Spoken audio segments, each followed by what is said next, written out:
Počinje emisija Otvoreni Balkan uživo na televiziji Studio B. Tu smo do 14 sati.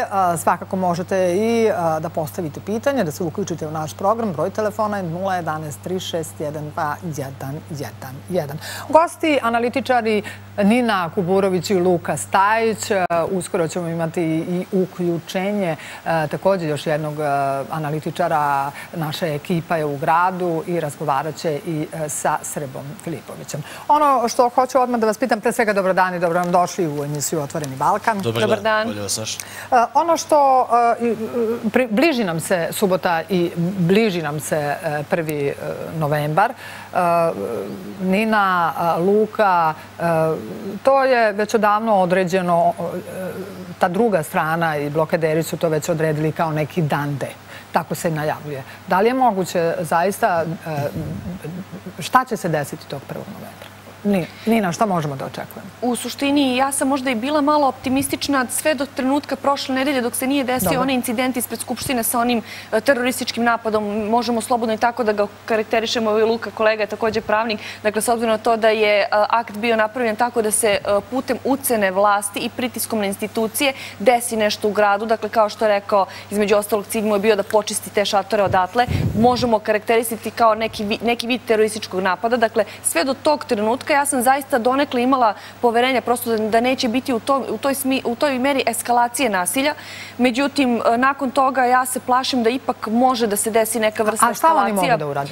Pa mogu da rine s obzirom na to da smo već svesni da oni više nemaju nikakvu vrstu brojnosti. Oni više nemaju toliko ljudi koliko je na početku njih generalno ljudi podržavalo. Oni mogu ići konkretno na nasilje, na provokaciju mirnih građana, mogu ići konkretno na to da izazovu prosto neki incident, ne bi li se to kasnije spočitavalo vlasti.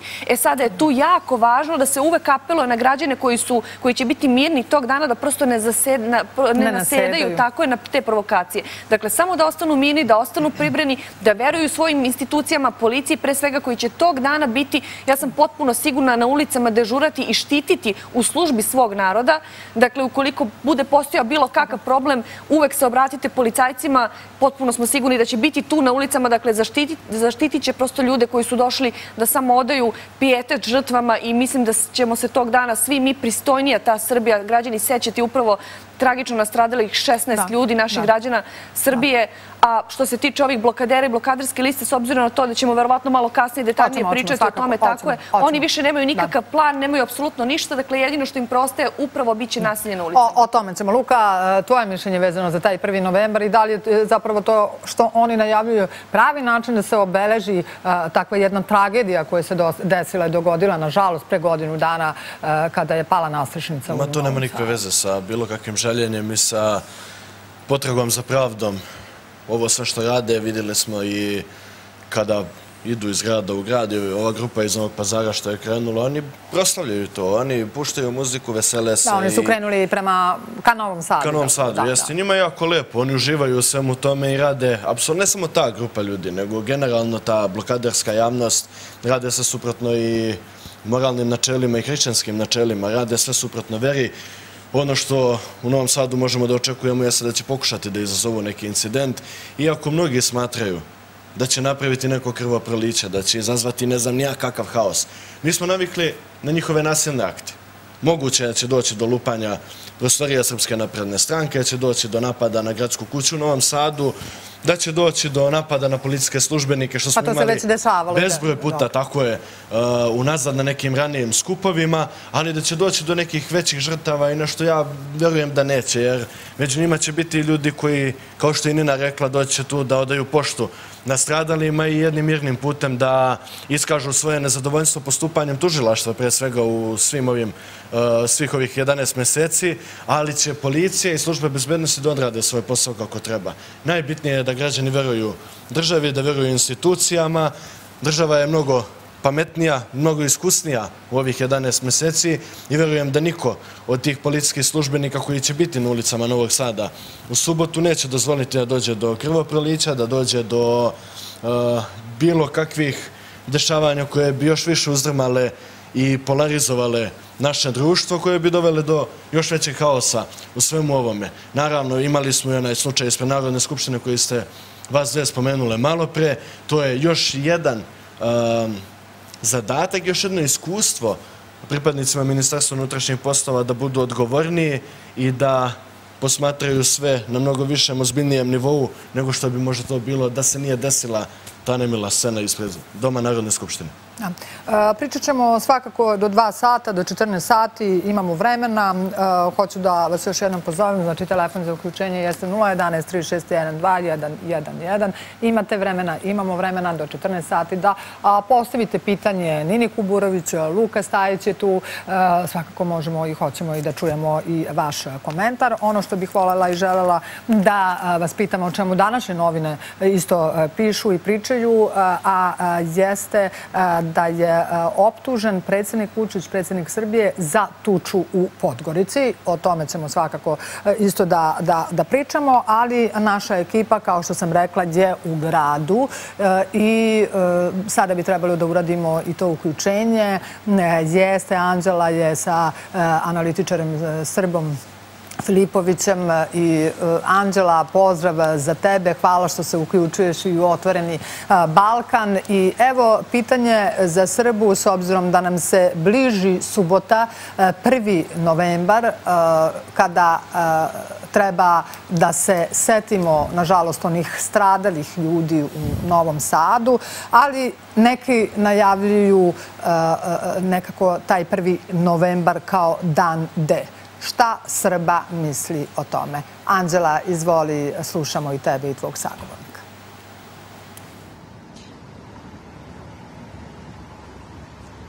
Dobar dan, Rina, želim tebi i tvojim gostima u studiju i svim našim gledalcima. Mi pratimo aktualna dnevnopolitička dešavanja, ali pre svega i odnose Srbije sa inostranstvom. Naravno, odgovorit ćemo i na tvoje pitanje, ali evo da predstavim sagovornika, s nama je politički analitičar Srba Filipović. Srba, dobar dan i mnogo vam hvala što govorite za našu televiziju. Evo samo za početak da se osvrnemo, kako ocenjujete značaj posete predsjednika Srbije Uzbekistanu i sam doček koji je priređen predsjedniku Srbije u Taškentu?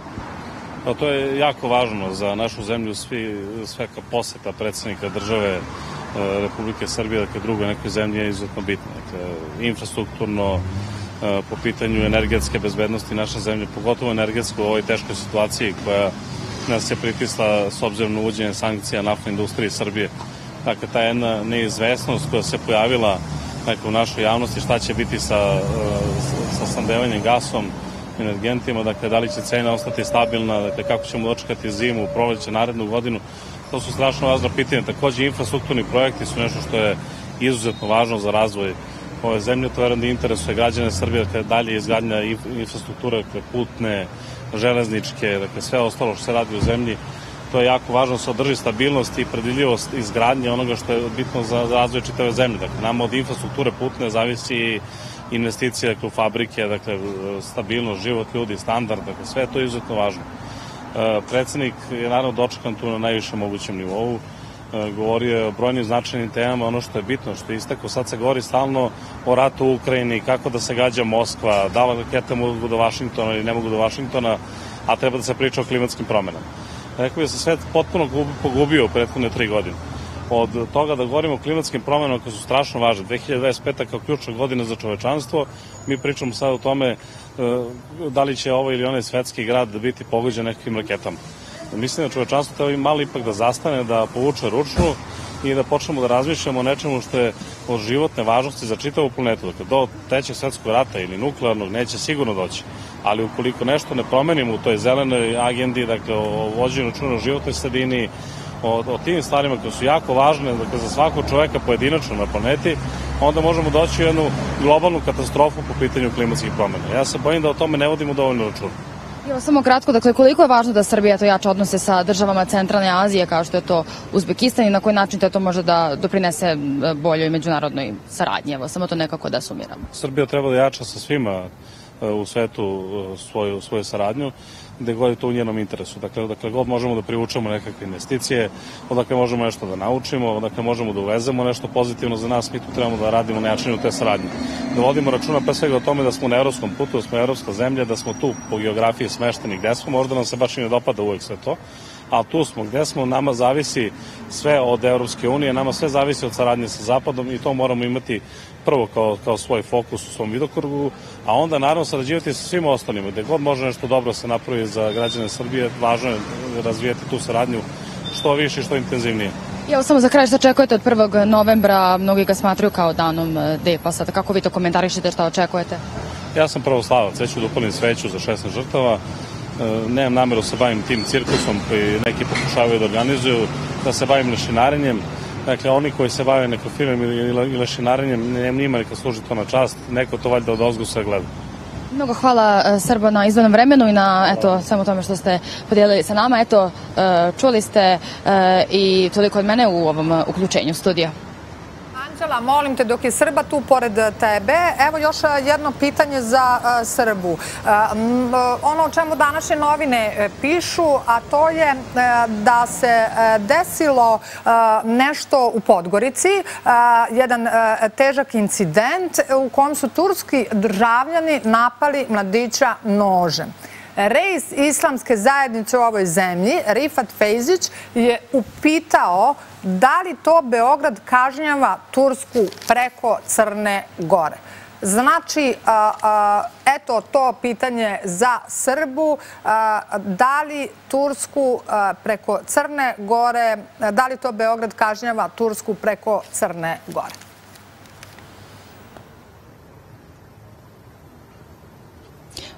Evo, pokušat ćemo da odgovorimo na tvoje pitanje. Drina, evo, Srbolju, samo da vas pitam, dakle, spominje se incident u Podgorici, pa sad, evo, postavlja se pitanje da li to Turska, Beograd preko Crne Gore kažnjava? Ne znam, zaista, ja sam čuo ta neke spekulacije da je Vučić kriv, Srbija kriva za to što se dešava u Crnoj Gori.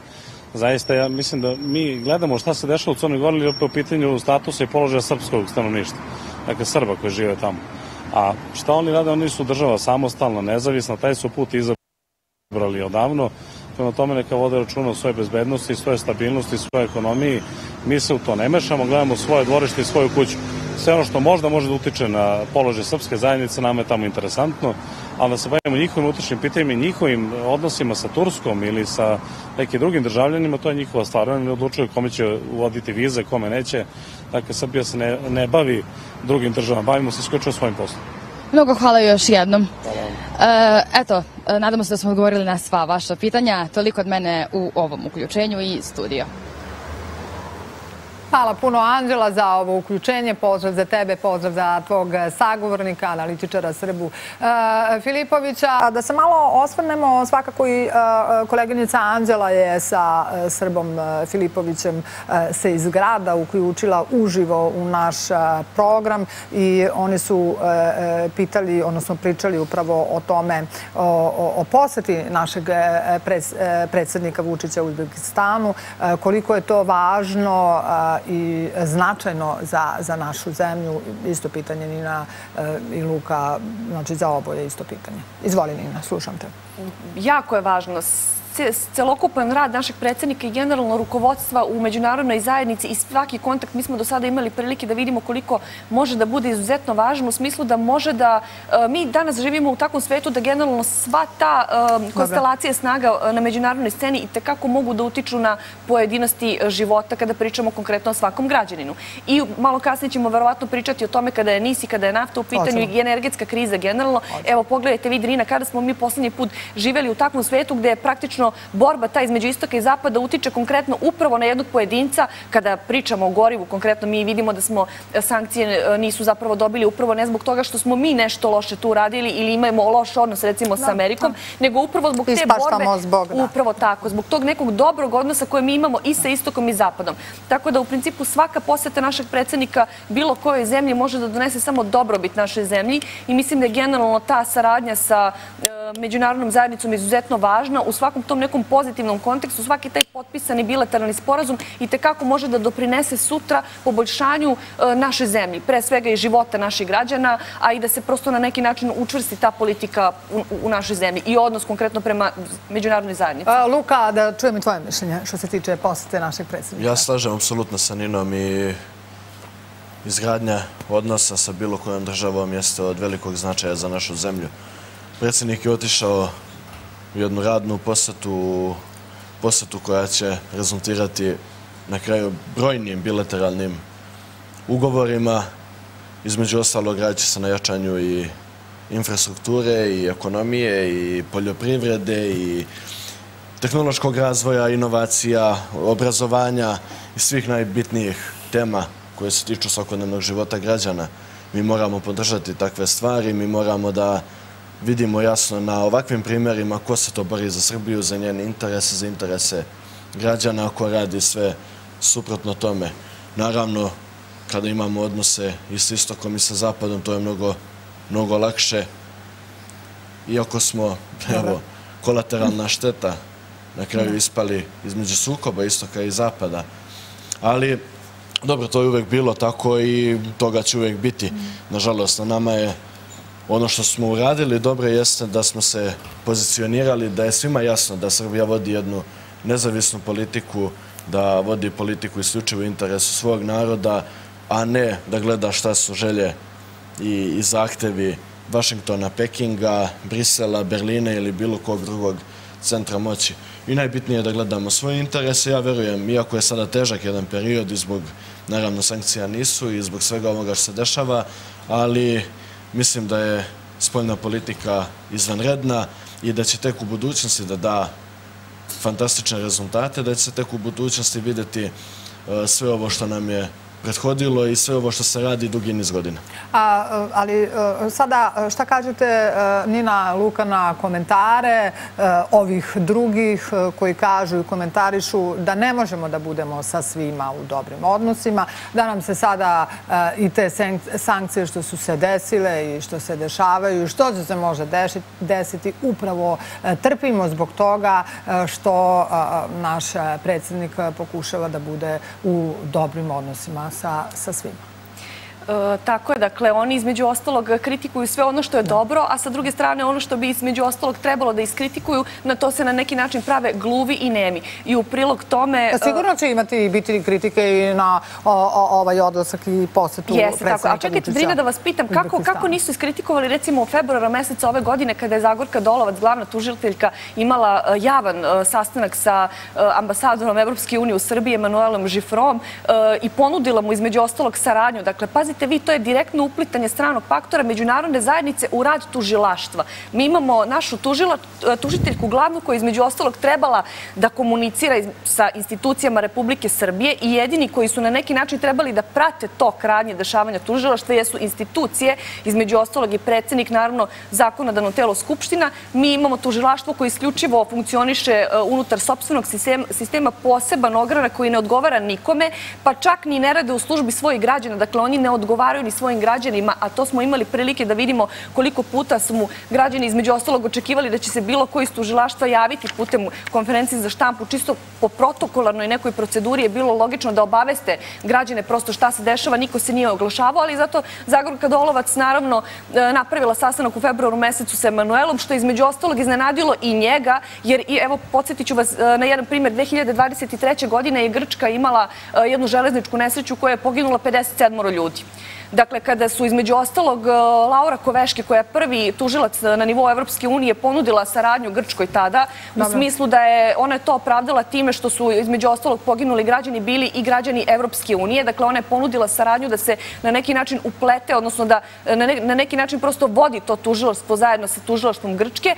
Zakonodavni organ, odnosno Skupština u Grčkoj je izglasala takav jednostavno odgovor da su odbacili saradnju sa Evropskom unijom. Dakle, članica Grčka, koja je inače članica zemlja, koja je članica Evropske unije, nije prihvatila saradnju Evropske unije i glavne njihove tužiteljke, nego je zahtevala da njihovo tužilaštvo radi isključivo u okvirima prosto njihovog tužilaštva i da odgovaraju isključivo svojim građanima, a mi imamo situaciju ovde kod nas da naše tužilaštvo i da Zagorka Dolovac bez problema poziva Emanuela da se na neki način uplete u rad jednostavno i da prati Laura, jednostavno da prati rad tužilaštva našeg. Pa eto, mene samo zanima zašto se u tom trenutku niko od pripadnika pripadnika ove dve televizije, N1, Nova S, ili sa druge strane blokaderski ove liste, koja inače kritikuje rad našeg predsjednika kada je međunarodna zajednica u pitanju, koja je potpuno pozitivan, nije osvrnula recimo na taj događaj pa iskritikovala to što mislim da bi apsolutno svaki građanin iskritikovao, jer je apsolutno u interesu svakog građanina da tužilaštvo između ostalog odgovara isključivo Srbima. Dakle, to je naše tužilaštvo i mora da odgovara nama i našim institucijama. I nikako ne smemo da dozvolimo uplitanje u njihov rad bilo kakvog stranog faktora. Luka, koje je tvoje mišljenje na ovu temu o kojoj sada pričamo? Ja ću prije da se nadovežem na postupanje tužilaštva. Mi smo napravili ogromnu grešku kada smo promenili Ustav. I dali smo im toliko autonomiju, tolika ovlašćenja da oni ne mare ni za što, da ih ne interesuje bilo čije mišljenje i da su se nekako istragli iz kontrole Narodne skupštine, što je moralo da bude do tada, naravno i od tada. Mi moramo podhitno da promenimo Ustav. Jer je prosto nemoguće da vi zatvarate krug ljudi. Prvo što su došli do toga da oni prave porodično stablo, tamo su razgranali i rade sve kako bi unuk, otac, deda, ne znam nijako... Kao neka vrsta monarhije same za sebe. Apsolutno. Pritom nemaju nikakvu odgovornost. Trebalo bi da imaju. I po teoriji imaju. Ali su oni toliko osamostalili da njih potpuno boli briga. Šta će da kaže Narodna skupština, to jeste šta će da kažu građani. Sad da napravim jednu malu digresiju na sve ovo. Dobro. Vlast u Srbiji imaju građani. Od njih potiče sve. Naravno, ne može svaki građanin da donosi odluke, eto tako, samostalno, i zbog toga imamo izbore. Zbog toga biramo određene grupe ljudi, to jest određene stranke, koje će da nas predstavljaju u Domu Narodne skupštine. Ti poslanici su oni koji sprovode volju naroda. A vi ovakvim postupanjem, i vlast se tu pogrešila, ponavljam, žestoko, kada smo menjali Ustav, otrgnuli ste tužilaštvo iz ruku naroda. To što Nova S i N1 takve stvari ne osuđuju, što je tu čudno. Je li sve vreme učestvuju u sprovođenju, pokušaju sprovođenja teške obojene revolucije. I sve što je dobro za Srbiju, oni to ostavljaju po strani.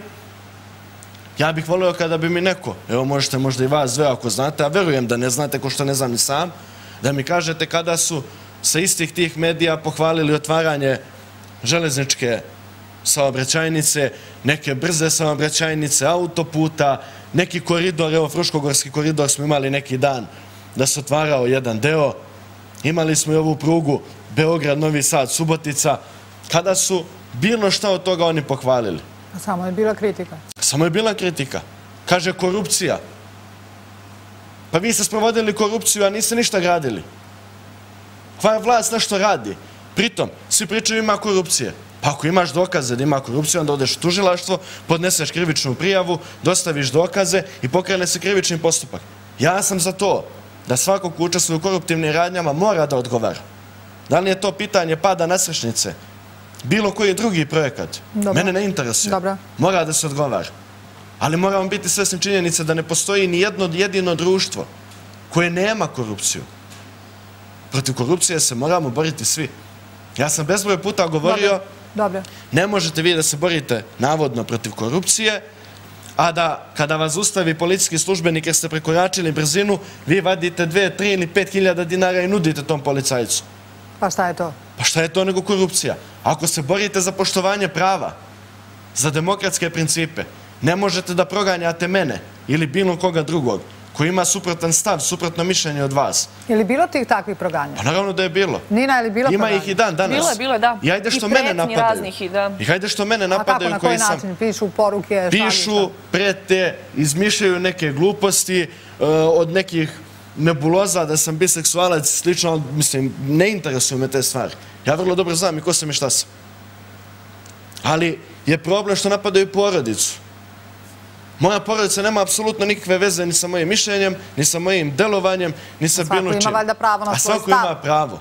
Kada mi nađu da sam ja nekoga uvredio, da sam pozivao na linč, progon, vešanje, plivanje, jahanje ili bilo šta što oni rade, svojim političkim oponentima, svojim političkim neistomišljenicima, ja ću da pristanem da me gaze na ulici kada me vide. Nikakav problem. a to nikada nisam uradio, niti ću uraditi. Ja mogu da zastupam jednu politiku i da pratim put, u ovom slučaju put politike Aleksandra Vučića, ali to ne znači da ću da mrzim bilo koga ko suprotno misli. I ja sam možda jedan od retkih, ako ne jedini, koji u mediji izašao, to vi dobro znate, Drina, koji sam kritikovan, na primjer, Ćaciland. Ja vrlo dobro znam šta to znači. Da, kod nas u programu emisije. Ali sam ovdje, u ovome studiju, javno kritikovao Ćaciland zato što smatram da ako nam smetaju jedne blokade, mora da nam smeta i druga blokada. Običan građanin koga ne interesuje politika, već ga interesuje da normalno živi, ne sme da bude talac prepucavanja političkih između vlasti, opozicije, između jedne i druge opcije. I kada nešto nije u redu, ja ću prvi da kritikujem. Da ukažem na određene probleme. Ali ajde stanite malo, bre, pa nije politika da vi molite Boga da mene kancer pojede, bre. Što ste radili?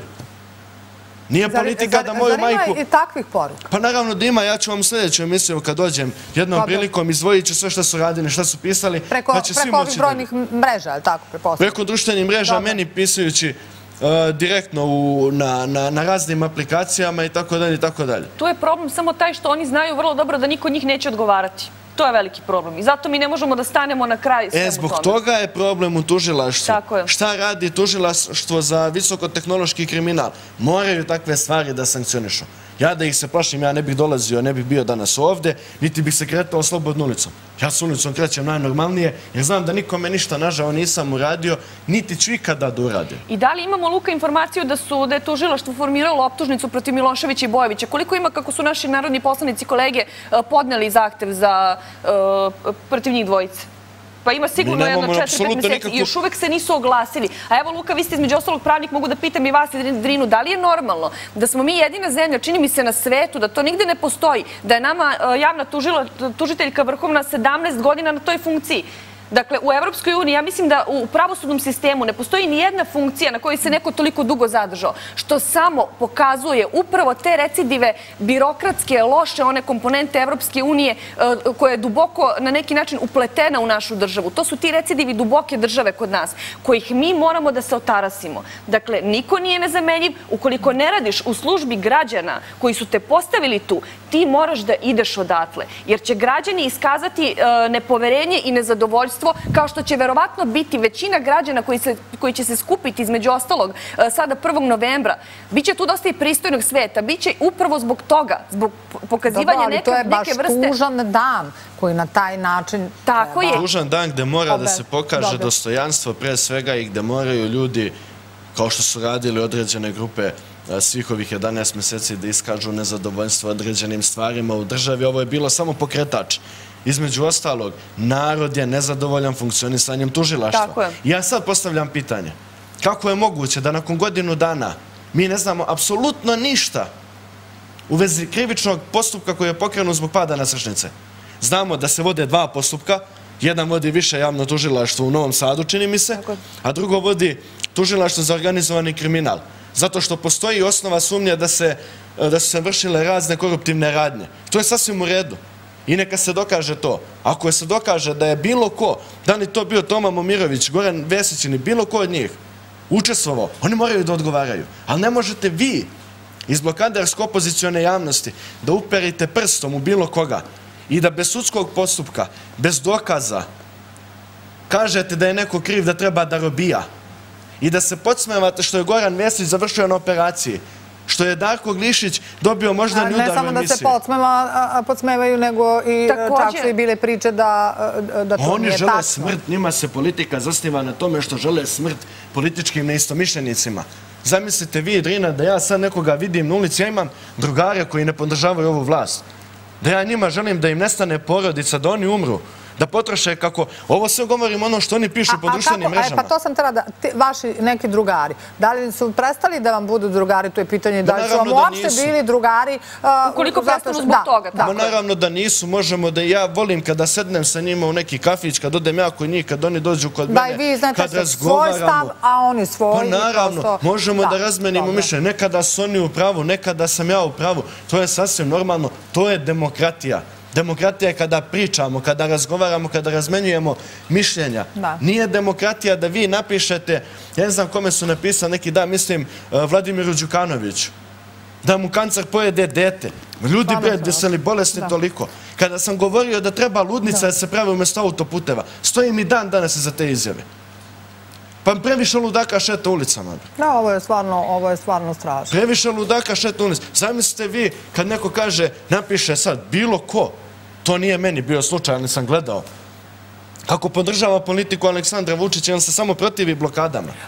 I onda oni kažu, dam Bog da potroše te pare na najteže lekove, najskuplje. Nisam uspela da pitam kada je koleginica Anđela bila sa Srbom Filipovićem. Mislim da ti, Luka, znaš da si baš i bio u studiju kada se to desilo.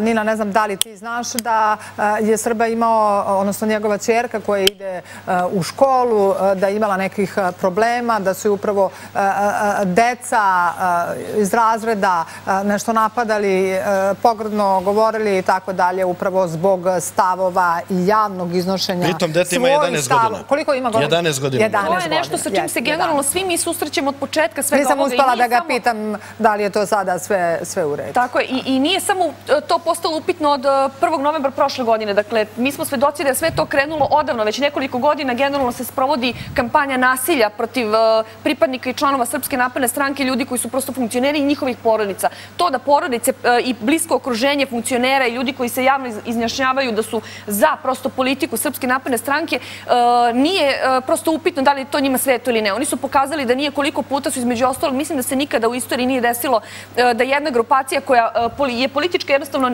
neistomišljenici, recimo trenutna vlasti, odlazi na kućne adrese. Koliko puta su išli kod gospođe Brnabić i kod raznoraznih drugih funkcionera. I kod Lončara. Upravo, to se nikada nije dešavalo. Dakle, u tim nekim situacijama ja zaista smatram da je policija možda trebala da reaguje oštro. Mislim da sada u ovom trenutku mi smo daleko od toga da sređujemo naše društvo tako što ćemo da se bavimo time ko je šta kome u retoričkom smislu rekao. Većina nas, nažalost, trpi sve to, prvi Luka, ti između ostalog, ja lično to znam, ja i koliko naših kolega, ali mi nismo toliko, moram reći, sređeno društvo da bi mogli da se bavimo time. Mi smo već ušli u taj neki haos da se konkretno plašimo eskalaciju u smislu fizičkog napada. Mi prvo moramo to što je bitnije konkretno da rešimo, da bi se vratili, da bi se odnosno popeli na taj stepenik da mi možemo da razgovaramo o tome da li se konkretno plašimo i da li nam smeta što nam neko upućuje neke pretnje, recimo, ne znam, pogrdne nazive i tako dalje. Dakle, mi imamo problem taj što smo prošle nedelje imali teroristički napad u centru grada.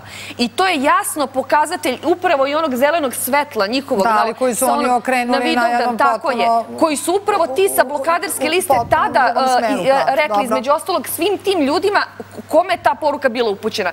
Upravo toj nekolicini agresivaca koji su išli na eskalaciju nasilja. Neće svako ko je bio na tom protestu posto da posegne za time. Ima tamo dosta i pristojnog donekle sveta. Ali to je upravo ono o čemu je Luka pričao jako važno. Ljudima koji su poruka, ljudima koji su između ostalog psihički labilni. Dakle, ljudi koji ne mogu da donose samosvesno i samostalno odluke.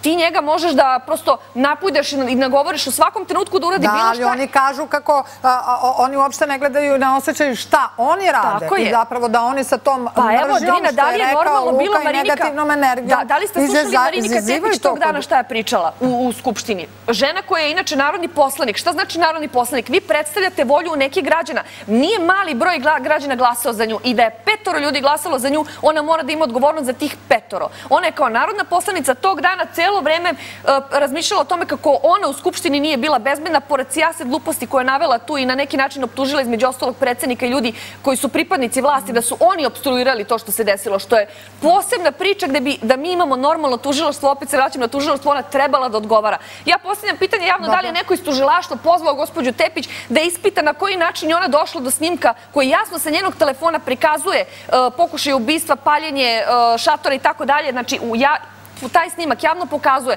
da je ona imala informaciju da će se nešto desiti. Da li je tužilaštvo nju pozvalo na razgovor? Luka, hoćeš da se nadovežeš pa idemo na uključenje? Da, želeo bih da se nadovežem. Dobro. Što se tiče tog napada ispred Narodne skupštine i kako su okrenuli priču, pa ni to nije prvi put da se dešava. Sjetimo se kad su bili oni napadi pre svega 3. novembra prošle godine ispred gradske kuće u Novom Sadu, kada su donosili fekalije, kada su razbijali, kada su divljali na ulici. I bezbroj narednih nekih nasilnih akcija koje su bile, koje su sprovedene i kada su pohapšene određene osobe za koje su oni pričali da su ubačeni elementi. Dobro. Da su SNS falange, da su Vučićevi batinaši i tako dalje. Kada su ti isti pohapšeni, oni su došli da blokiraju rad policijskih uprava, da blokiraju rad tužilaštava, da blokiraju rad sudova. Kako je moguće? Zašto se borite toliko da budu na slobodi ubačeni elementi? Zar vam nije u interesu da takve odstranite iz svog okruženja? Druga stvar, šta očekivati od onih koji 12 meseci pumpaju, dinstaju, pozivaju na nasilje i koji se vode parolom da ne spuštamo tenzije? Ja prvi da se god pojavim kažem da treba da spustimo tenzije, da razgovaramo i da vodimo dijalog, jer je dijalog jedini lek za bilo koji problem. A oni se vode tim da se ne spuštaju tenzije. Vi znate, ljudi, šta to znači? To znači da imamo svaki dan da strahujemo od onoga što se desilo ispred Narodne skupštine.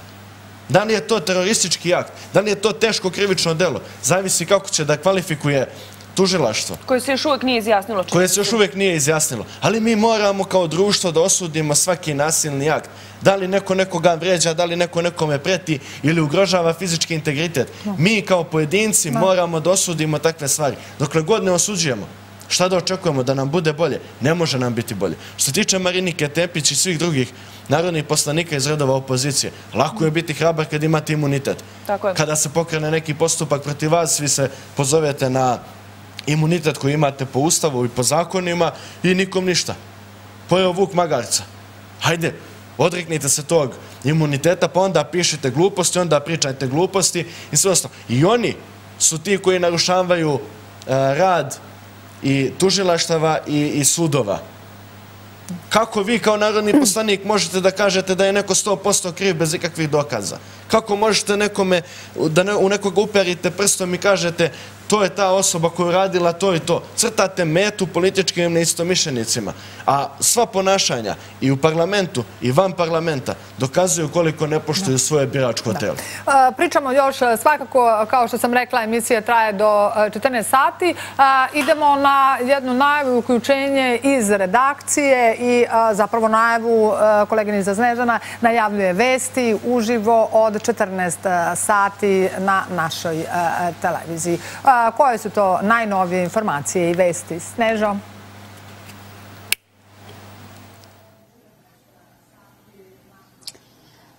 Tako je, Drina, pozdrav iz naše informativne redakcije. U našoj centralnoj informativnoj emisiji u 14 časova donosimo najvažnije informacije iz zemlje i sveta kako su to naši gledalci svakodnevno i navikli. U vestima u 14 časova saznaćete sve o višednevnoj poseti predsjednika Srbije Aleksandra Vučića u Uzbekistanu. Videćete kako su u čast predsjednika Vučića u Taškentu širom grada postavljeni bilbordi sa porukom dobrodošlice na uzbekistanskom i srpskom jeziku.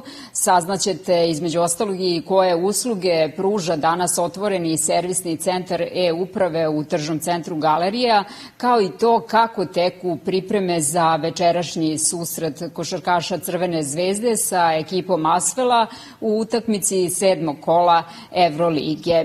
Vidimo se u vestima u 14 časova. Ostanite uz program Studija B jer ćete sve najvažnije vesti saznati prvi. Studio.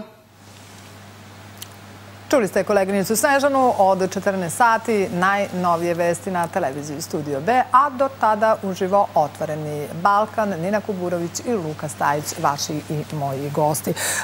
Baš juče prelistavajući dnevnu štampu smo pričali i pričala sam s gostima o tome u jutarnjem programu Beograd je dobro jutro, o tim najavama da će 1. novembra biti i protesti u Hrvatskoj ispred naše ambasade. A nekako Hrvatska je od početka ovoga, nažalost što već traje više od 11 meseci, nekako i dalje je upletena u sve. A da li su se izjasnili njihovi zvaničnici konkretno šta predstavlja njihov protest ispred naše ambasade tamo? Da li je to zakonom dozvoljeno da vi okupirate na neki način ambasadu? Kakve vi konkretne suštinske veze imate sa 1. novembrom i dešavanjima to je u naša unutrašnja politika. Dakle, niko se nije oglasio, niko iz međunarodne zajednice, što je na neki način i očekivano, konkretno te Evropske unije, nije reagovao niti uticao na Hrvatsku. To da Hrvatska nama nije prijatelj, nismo mi saznali 1. novembra i od 1. novembra prošle godine. Mi smo imali prilike samo konkretno da ljudi koji su na neki način imali neku vrstu, možemo reći, obmanutosti i mašte da su Hrvati donekle nama mogu biti prijatelji. Mogli su samo da shvate u prethodnih godinu dana da ne samo da nam nisu zemlja koja je prijateljski konkretno nastrojena i okrenuta ka nama, nego da su to konkretno zvaničici, većina njihovih zvaničnika ljudi koji nam isključivo žele zlo. Mi smo imali prilike da vidimo i recimo njihove razne estradne ličnosti, ne bih sad imenovala posebno neku, prosto ne želim da im dajem na značaju. Znamo otprilike o kome se radi, tako je koliko su između ostalog davali tu neku bezrezervnu podršku svakom blokaderu koji je nanosio veliko zlo. Nina, moram te prekinuti, izvini, molim te. Dobro. Znam da ne voliš to isto ko što ne volim ni ja. Mora se imenovati, mora se reći da je to Severina između ostalog. Ista ona koja je nas nazivala genocidnim narodom. Pa dosta pretvaranja. Oni koji nas najviše mrze, oni podržavaju sve ovo. Pa kome odgovara haos nego njima? Tako je. I mora da se napominje konstantno da oni koji su nas nazivali 1000 puta genocidašima, da smo ovakvi, da smo onakvi, da nas treba pobiti, da nas treba pozatvarati u zatvore, u logore, ne znam nijak gde. A kada treba da imaju koncerte i nastupe, onda to ne važi. Ali nije meni problem što ona želi, recimo, pomenuta gospođa da se vrati kod nas i da ima koncert. Meni su problem moji građani koji bi otišli eventualno na taj koncert. Dakle, šta je konkretno sa Srbima, šta je sa našim mentalitetom, šta je sa onim jedinstvom koji smo imali istorijski puno puta da pokažemo celom svetu, da kad se ujedinimo mi možemo apsolutno sve. I svi su se plašili Srba upravo tog jedinstva, zato što znaju koliki potencijal leži u našem narodu. Dakle, šta je konkretno sa mojim građanima? To bih ja postavila pitanje. Ukoliko bi se našao neko ko bi otišao na koncert pomenute gospođe Severine, koju ja prosto toliko sam ljuta i besna da čak iz tog razloga nisam želela da pomenem njeno ime i da joj dajem prosto na značaju u ovoj emisiji. Ali Luka je pomenuo, ali razumete, neka se pomenuo. Dakle, treba da se zna i svi znaju koliko je štetu svojim javnim zalaganjem nanela konkretno. Ali mislim da to nije samo njena neka lična mržnja i frustracija prema našoj zemlji. Mislim da se ovde radi mnogo više o jednom aparatu strane sile koji je izuzetno složen i organizovan i koji je mnogo ispred Severine, ispred svih njih koji su na neki način samo neka vrsta eksponenata tu koji reprezentuju te neke stvari koje trebaju putem javnog diskursa da se dese našoj zemlji. To je ulivanje mržnje, pozivanje upravo na tenziju o kojoj je Luka govorio, pozivanje na haos, pozivanje na eskalaciju, naravno provlačenje teze u svakom mogućem smislu da smo mi genocidan narod, da smo mi prosto narod koji je agresor. Mi vrlo dobro treba da se setimo da smo mi bili bombardovani zbog takvog PR-a 1999. godine. Da li su možda ti ljudi koji sada pozivaju da smo agresori upravo ljudi koji između ostalog pozivaju međunarodnu zajednicu da nas ponovo na neki način putem milosrdnog anđela, kako su to tada okarakterisali, smire, kako oni kažu. Dakle, to je jedan aparat koji je izuzetno složeniji od svih tih javnih ličnosti koji su trenutno samo tu. Oni će biti osramoćeni istorijski gledano u narednih 200 godina. Svi će se sećati u Srbiji, konkretno i ta Severina mučena, šta je govorila, koliko je u toj javnoj retorici zla nanela konkretno Srbiji, pa ja mislim da je njeno dete srpski državljan između ostalog, zato da ne pričamo o njenom dedi koji je bio veliki četnik, odnosno ocu ili dedi, je li teda bio veliki četnik Vučković, tako je, koji je istorijski značajna ličnost konkretno za našu zemlju. Dakle, to su sve neke nelogičnosti o kojima oni međusobno treba da se bave konkretno sa svojim psihijatrima kojih imaju, a mi treba da se okrenemo našoj politici. Hrvatska, između ostalog, nažalost, ovakva kakva je sada trenutno nama ne može biti prijatelj i mi moramo da imamo neku vrstu restriktivnog odnosa prema Hrvatskoj. Ja sam to više puta govorila i na Pinku i na ostalim televizijama što možda i nije... A šta podrazumevaš po tim takvim odnosima? Za početak treba na neki način apelovati našim građanima da ne idu na turističke sezone u Hrvatsku. Treba smanjiti između ostalog izvoz naše robe tamo, smanjiti uvoz njihove robe pre svega ovde, pojačati domaću proizvodnju. Mi imamo izuzetno jake kapacitete koje, ako bi se obnovili, mi možemo da budemo na Balkanu vodeća sila proizvodnja u proizvodnji mesa, povrća, povrtnih proizvoda i tako dalje. Dakle, samim tim ćemo mi obnoviti naše izvorne kapacitete u proizvodnji. Dakle, unutrašnja trgovina nam je jako bitna.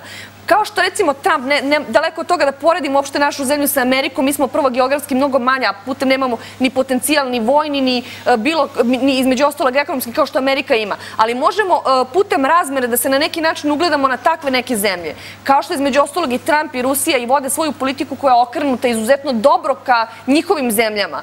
tako između ostalog i mi trebamo, barem kada su zemlje kao što su Hrvatska u pitanju, koji su istorijski gledano nikada nama na neki način prosto nisu bile nastrojene. Luka, da čujem i tebe i onda svakako da idemo i na onaj incident koji se odigrao u Podgorici, a onda polako i na jedan zaključak i kraj ove emisije. Sada što pričamo i najavi tog 1. novembra da će biti i protest u Hrvatskoj ispred ambasade Republike Srbije. Pa što se tiče protesta u Hrvatskoj, to nije jedina zemlja gdje su se odvijali do sada proteste. Odvijalo se i, čini mi se, u Parizu, odvijalo se u Ljubljani, u Sloveniji, odvijalo se u još nekim zemljama. Ja ne bih trčao toliko pred rudu i krivio hrvatske vlasti za tako nešto, jer moramo ispitati da vidimo ko će pristovati svemu tome. Da li oni imaju neku logističku ili bilo koju drugu pomoć, ti koji žele da kreiraju sve to pred ambasadom Srbije u Zagrebu. U Zagrebu, je li tako? U Zagrebu, da. U Zagrebu. Vjerovatno da postoji nešto, ali da su glavni i odgovorni koji pokreću sve to, ja ću da ostanem suzdržan. Izvini, Luka, moram samo da te pitam, a kako ćeš reagovati ako niko ne osudi od zvaničnika? Ne, pa na njima je da osudi. Na njima je svakako da osudi ukoliko žele mir i stabilnost na Balkanu. Jer, vidite, da mi očekujemo bilo šta dobro od njih, kao što si ti, Nina, rekla malo pre, jako teško, nažalost. Ja sam za to da Srbija ima maksimalno fair, korektne odnose i dobre odnose sa svima iz okruženja. Tako i, naravno, i sa Hrvatskom. Ali kad vi imate politiku, naravno, pričam samo o političarima hrvatskim, ne pričam ja o narodu. U narodu i kod nas i kod njih ima ovakvih i onakvih i tu neću da ulazim, što ja pričam isključivo o političkim dešavanjima. Kada imate predizbornu kampanju koja se zasniva na tome ko će više da mrzi Srbiju, ko će više da progoni i da blati tamo po zapadu Aleksandra Vučića ili bilo kog državnika, mi ne možemo očekivati neku bolju saradnju i spuštanje tenzija između Srbije i između Hrvatske. Ali što se tiče njih i tog skupa ispred ambasade, ajde da vidimo ko će to da organizuje, ko će tu da bude, da li će tu biti državljani Hrvati ili će biti Srbi koji žive jednostavno u Hrvatskoj. Mora i tu da se napravi razlika, iako ne podržavam bilo kakve skupove tog tipa, ali moje mišljenje je da ne treba da sudimo unapred.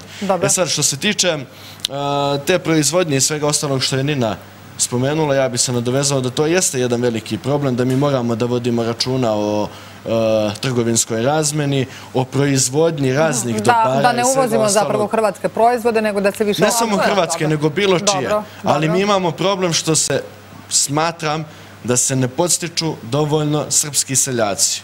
Srpski seljak mora da bude stup ovoga društva. Da on bude taj koji će imati raznorazne beneficije od strane države, da proizvodi, da li će to biti krompir, da li će to biti paradajz, šta god. Ali moramo srpskog seljaka da podstičemo da radi, da mu damo razne beneficije, da ne bismo uvozili krompir iz Egipta, nego imamo naš. Ne možemo da uvozimo ajvar iz Makedonije, pogledajte Vojvodinu. To su stvari koje moraju da se rešavaju. Ali te stvari ne mogu da se rešavaju u ovakvim okolnostima. Kada gledate da sačuvate zemlju od građanskog sukoba i zbog toga nam je potreban mir. Potreban je mir da se posvetimo krucijalnim pitanjima. Pitanjima od kojih zavisi budućnost svakog čoveka ove zemlje i zemlje u globalu. Dakle, mi moramo da imamo jaku unutrašnju privredu, jaku poljoprivredu. Ne smemo da dozvolimo da neke stvari koje mi možemo da proizvodimo, da uvozimo iz nekih zemalja, da plaćamo carine, da plaćamo poreze, da plaćamo transport, da zavisimo od toga da li imamo nafte ili nemamo, da li je nafta na visokom ili niskom nivou na svetskom tržištu. Mi moramo da imamo bazu u našoj zemlji i da pokrivamo većinu svojih potreba iz naših rezervi, od naših ljudi. Naravno da bi se, to Nina bolje kao ekonomista zna, da bismo sačuvali i konkurenciju i sve ostalo što treba da se ne bi stvarao monopol na tržištu, mi moramo i da uvozimo. Ali smatram da moramo da uvozimo mnogo manje nego što sada radimo. Svakoga dana neke neistine i optuživanje naše zemlje, Republike Srbije i predsjednika Vučića i evo sada smo imali i imamo ono o čemu danas novine pišu, da se osvrnemo na to i kažem polako i završavamo sa ovom emisijom Otvoreni Balkan, ići ćemo i na najnovije vesti od 14 sati, a to je da se desio težak incident u Zabjelu, to sam i pitala Srbu Filipovića koji nam se uključio sa koleginicom u emisiju na početku Otvorenog Balkana, u kom su tursko državljani napali mladića nožem. Rejs Islamske zajednice u toj zemlji je upitao da li to Beograd kažnjava Tursku preko Crne Gore. Otkud sada Beograd u toj priči? Luka? Ja bih voljela da nam pomenuti gospodin malo objasni kakve insinuacije konkretno imao da bi ga razumeli. Prosto ili je jednostavno rekao nešto možda nepromišljeno u trenutku, što može da se desi na neki način, ali ja s obzirom na to da prosto pominje jednog državnika jedne zemlje susedne, mora i tekako da ima odgovornost svaka izgovorena rečenica u javnosti, apsolutno. Mislim da je između ostalog hteo da pomene odnose i to što su između ostalog Turska na neki način naoružavala prosto albansku stranu na Kosovu i da je to ta neka vrsta insinuacije koju žele da nam spomene. Verovatno. Verovatno, tako je. Ali svakako je vrlo, vrlo nedorečen i mislim da je sve rečeno u cilju upravo stvaranja neke tenzije i podizanja tenzije između... To se desilo u subotu uveče. U subotu uveče, tako je. Mislim da se između ostalog i predsjednik oglasio na ovu temu, ali tako? Čini mi se da jeste. Dakle, mislim da bi trebalo između ostalog, ako konkretno ima neke bilo kakve dokaze, kao što potpuno smo sigurni svi troje ovdje da nema nikakve, trebalo bi između ostalog da izađu u javnost sa malo više informacija, ali to su prosto neke stvari koje se izgovaraju čisto da bi se podigla tenzija, upravo o čemu smo pričali, koje nemaju apsolutno nikakav pozadinski efekat, nemaju nikakvu težinu konkretno. Mislim da ako govorimo o Srbiji i Turskoj, naš predsjednik i predsjednik Turske Erdogan i tekako imaju dobru saradnju. Normalno je da postoje neke vrste dogovora oko kojih, prosto neke vrste stvari i tema oko kojih nisu postigli dogovor u ovom trenutku, ali mislim da nam je trenutno u diplomatskom smislu saradnja sa Turskom možda bolje nego ikada, recimo, ako računamo od 2000. godine pa do danas. Predsjednik Vučić je prokomentarisao, celo društvo se pobunilo, kažu, pošto je vlada njihova donela odluku da ukida bezvizni režim. To se Vučić sveti Turskoj preko Crne Gore i onda stanete i šta da kažete, onako ironično je prokomentarisano. A ja bih pozdravila tu odluku njihovog predsjednika. On štiti svoju zemlju, izvinite, molim vas. I upravo da se vratim na ono čemu smo pričali mi malo pre, moj stav prema Hrvatskoj. Dakle, u ovom trenutku, samo nakon onog sramnog koncerta Thompsonovog, mi kao zemlje smo trebali malo bolje da se organizujemo u tim diplomatskim odnosima prema Hrvatskoj. Ako ništa drugo, bar da se zna da istorijski ostane ubeleženo da mi nismo neka zemlja koja tek tako to može da prođe, da se pola miliona Hrvata u tom trenutku, ono o čemu je Luka pričao malo pre, kaže u predizbornoj kampanji, tamo pobedi kandidat koji u predizbornoj, zamislite, kampanji on više pokaže tu mržnju prema Srbima. A zašto? Pa zato što zna da je to pogodno tle za takav govor.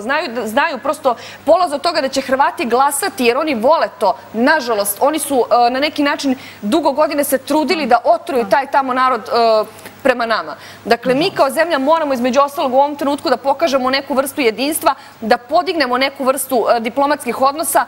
Možemo slobodno iskoristiti termin zamrznuti odnose sa Hrvatima, dokle se god vlasti tamo ne budu dogovorile da mogu sa nama da imaju normalan odnos kao što to imaju i sa ostalim zemljama u Evropi, ali da situacija u kojoj se ispoljava mržnja i u kojoj se direktno upliče strani hrvatski faktor u funkcionisanje naše države, nikada neće dobro proći ovde kod nas. Barem mi to nećemo jednostavno dozvoliti. Da, opet smo se vratili na tu priču o Hrvatskoj. Šta kažeš, Luka, na ovaj incident koji se desio u subotu u Crnoj Gori i opet Beograd i Srbija malte ne krivi za sve?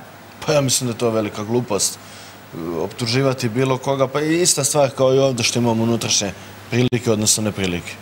Optuživati nekoga bez ikakvih dokaza, to dokazuje samo vašu površnost i ništa više od toga.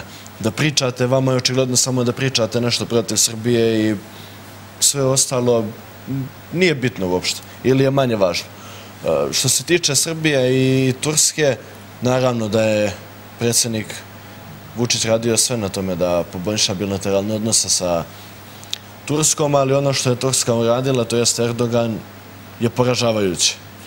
I smatram da Srbija mora da se vodi načelom reciprociteta, odnosno retorzije u ovome slučaju. I mora da se pronađe neki način. Ja nisam dovoljno pametan, ani politički iskusan da razmišljam o tome da dajem neke predloge, konkretne. Ali imamo ljude koje jesu i imamo predsjednika koji vodi fantastičnu spoljnu politiku, kao što sam i malo pre spomenuo. Mora da se osmisli način kako da uzvratimo udarac Turskoj. Jer smo dosta mi bili ti koji smo saginjali glave. Dosta smo mi bili ti koji su ćutali, koji su dozvoljavali da nas gaze. I kad uporedimo ovo, možemo da se vratimo i na tužilaštvo o kome smo pričali i promeni Ustava. Zbog čega smo promenili Ustav? Da bismo ostali na putu evropskih integracija. Evropa jeste naša budućnost, mi jesmo na evropskom putu. Ali to ne znači da treba svoje principe da gazimo, da ih ne poštujemo, da ne poštujemo sebe, da bismo se dodvorili Briselu ili bilo kome drugom. Ali samo jedan podatak, nijedna zemlja u Evropskoj uniji nema odvojeno tužilaštvo. Dakle, samo da znate, dakle, to uopšte nije bilo na neki način pripalo tim integracijama, jer to ni jedna zemlja u Evropskoj uniji nema. Samo što su oni uslovljavali sve vreme. Isto kao što uslovljavaju sa nekim glupostima oko medija. Kaže, gušite slobodu medija. Koja sloboda medija se guši kada vi imate N1 i Novu S koji predsjednika jedne države nazivaju Hitlerom i nacistom? Kakvo je to gušenje slobode medija? Kada dođe jedan Jovo Bakić, univerzitetski profesor na iste te medije i kaže da će on nekoga da jaše. Pa gde je tu cenzura medija?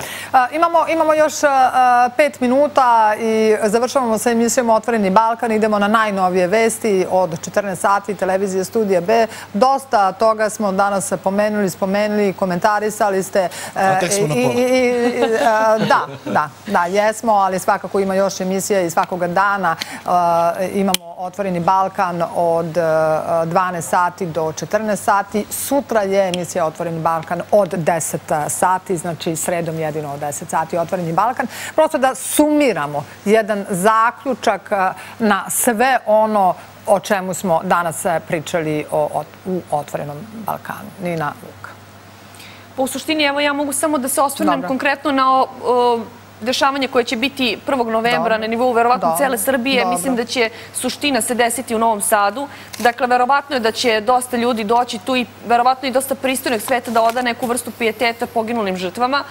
Verovatno očekujemo i da će biti dosta ljudi koji će ići na prosto agresiju, eskalaciju agresije i nasilja.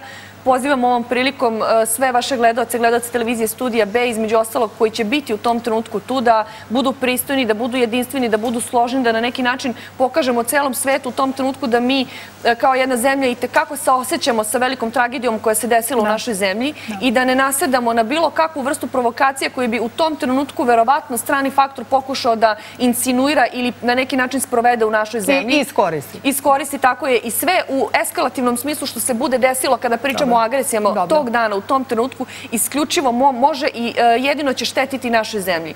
Dakle, budite pametni i znate tog dana svi treba da budemo jednostavno složni u mislima sa svim žrtvama u tom trenutku, odnosno prošle godine koji su poginuli, sa njihovim porodicama koji izuzetno pate, kao što i svaki građanin, normalan građanin pati. Dakle, u skladu sa tim, nadam se da će se takva energija i osjetiti u prilog svemu tome što smo imali prilike da vidimo na televiziji N1 i Novo S koji su danima prikazivali dočeke studenta koji idu od Novog Pazara, pa ne znam, Čačak, Obrenovac, koji su se provodili kao na nekoj svadbi. Juče sam baš obratila pažnju, negde oko 5 minuta sam uspela da odgledam.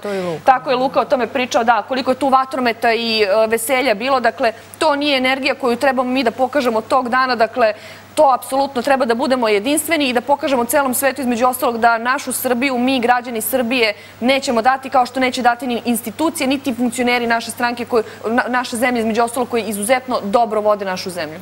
Luka, da čujemo tebe i završavamo sa emisijom Otvoren Balkan. Pa uprkos svim ovim problemima, ja mislim da će Srbija da se izbori sa svim tim, da će Srbija nastaviti, ne da mislim, nego sam siguran da će nastaviti da funkcioniše normalno, da napreduje, da radi i da se gradi, što je najbitnije na kraju krajeva. Što se tiče 1. novembra, ja očekujem da policijski službenici odrade svoj posao onako kako se to očekuje od njih, a građane bih pozvao da svi oni koji budu prisustvovali u Novom Sadu, da se suzdrže od bilo kakvih provokacija, od bilo kakvih nasilnih ispada, da čuvamo sebe, da čuvamo na kraju krajeva i Srbiju. Hvala. Nina Kuburović, Luka Stajić su bili danas gosti emisije Otvoreni Balkan. Idemo na kratak predah, a onda počinju vesti od 14 sati uživo na programu vaše televizije Studio B. Sutra od 7 sati kroz jutarnji program vas vodi kolega Uroš Markov. Ja se vidimo sledeće nedelje, ponedeljak. Prijetan dan vam želim i svakako ostanite u Studio B.